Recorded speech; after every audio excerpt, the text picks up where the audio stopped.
Christine Claire, bonjour. Bonjour. Un grand merci d'avoir accepté l'invitation de la Fringale culturelle. Mais c'est moi qui suis heureuse de venir chez vous. C'est un plaisir. On se rencontre pour la toute première fois. Pourtant, vous avez beaucoup écrit. Vous publiez aujourd'hui un livre dans une nouvelle collection. Les éditions s'appellent les éditions Rabelais. Un texte sur Victor Hugo amoureux. Racontez-moi un peu comment est née l'idée de ce livre qui s'inscrit quand même dans une collection, donc il y a quand même la naissance aussi d'une collection. Alors ça c'est une idée de mon ami Hervé Batéja, qui est comme moi un ancien du Figaro, qui avait déjà lancé une autre collection sur la face cachée des hommes célèbres et qui m'avait demandé à l'époque un livre sur De Gaulle, les coups de blues du général, on avait appelé ça, et là qui a eu l'idée de lancer une collection sur les amours des hommes célèbres. Il y aura aussi des femmes, j'espère.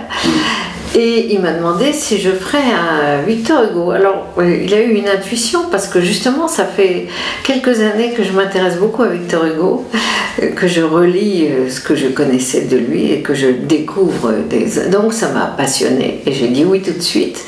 Et je suis très heureuse d'inaugurer cette collection où il y aura un Picasso amoureux, un Napoléon amoureux, enfin tous les un Balzac amoureux, redécouvrir ces hommes sous l'aspect des amours.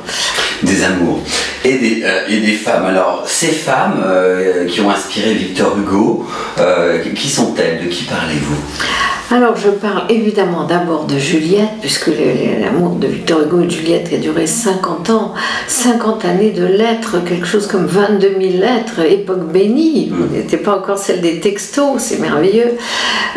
Mais bon, Victor Hugo était une sorte de monstre, il lui fallait beaucoup de femmes, j'allais dire, il en a consommé énormément. Et alors il a bien fallu faire un tri, évidemment. Il y a toujours Juliette qui est là du début jusqu'à la fin. Quand il la connaît, il a 31 ans. Lui-même, ce qu'on ne sait pas tellement, est trompé par sa femme Adèle, qui a une liaison avec son meilleur ami qui est Sunbum. Il en est assez malheureux.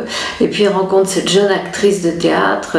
Il est ébloui, charmé, très amoureux. Mais très vite, il va tomber amoureux d'autres femmes. Le destin de Juliette est très bouleversant, très émouvant, parce que c'est 50 années de fidélité et de douleur finalement, parce qu'elle sait bien qu'il la trompe et elle en souffre énormément, et en même temps c'est un regard posé sur cette société qui est la société des misérables que Victor Hugo a très bien décrite, où le sort d'une femme pauvre et d'une femme orpheline, ce qui était son cas, est très dur, parce qu'elle trouve un amant, il lui fait un enfant, elle met l'enfant en nourrice, et après ça, bon, elle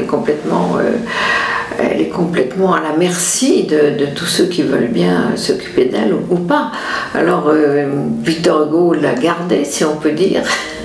Il a continué de la faire vivre, mais dans des conditions quand même très, très modestes. Et il l'a fait travailler, elle écrivait beaucoup, elle recopiait ses manuscrits, elle écrivait des notes remarquables d'ailleurs de voyages à travers la France, d'observation du couvent. Mais ça n'a pas été très drôle. Bon, alors les autres amours, il y a Léonie Daunet avec qui il a été pris en flagrant délit d'adultère. Lui a échappé à la prison parce qu'il était pair de France. Léonie est allée dans une prison pour femmes, ce qui a servi ensuite Victor Hugo parce qu'elle aussi a fait des notes, et donc ça lui a donné un chapitre sur la prison des femmes. Et puis je mets tout de même parmi ces femmes son épouse, qu'il a beaucoup aimé, qui n'a pas quitté, et puis sa propre fille Léopoldine, qui est morte noyée quelques semaines après son mariage, et qui a été une douleur folle. C'était déjà une douleur le jour de son mariage.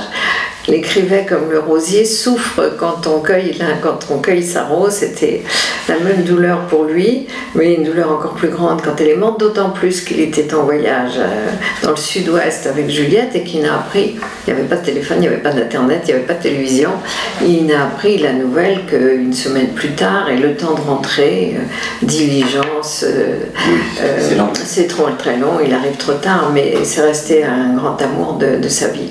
Donc raconter l'histoire de ces femmes sur fond d'histoire de révolution, de barricades et d'exil. Parce que Victor Hugo était un haut personnage, père de France, fréquentant la cour, qu'il s'agisse de Louis-Philippe et plus tard de Louis-Napoléon Bonaparte, jusqu'au coup d'État qui en fera Napoléon III plutôt. Mais en même temps, il reste un homme de principe et un homme révolté qui n'hésite pas à partir et à rester en exil pendant 17 ans. Faut voir ce que c'est, exil à Guernesey, Jersey et Guernesey. C'était vraiment une prison au milieu de la Manche.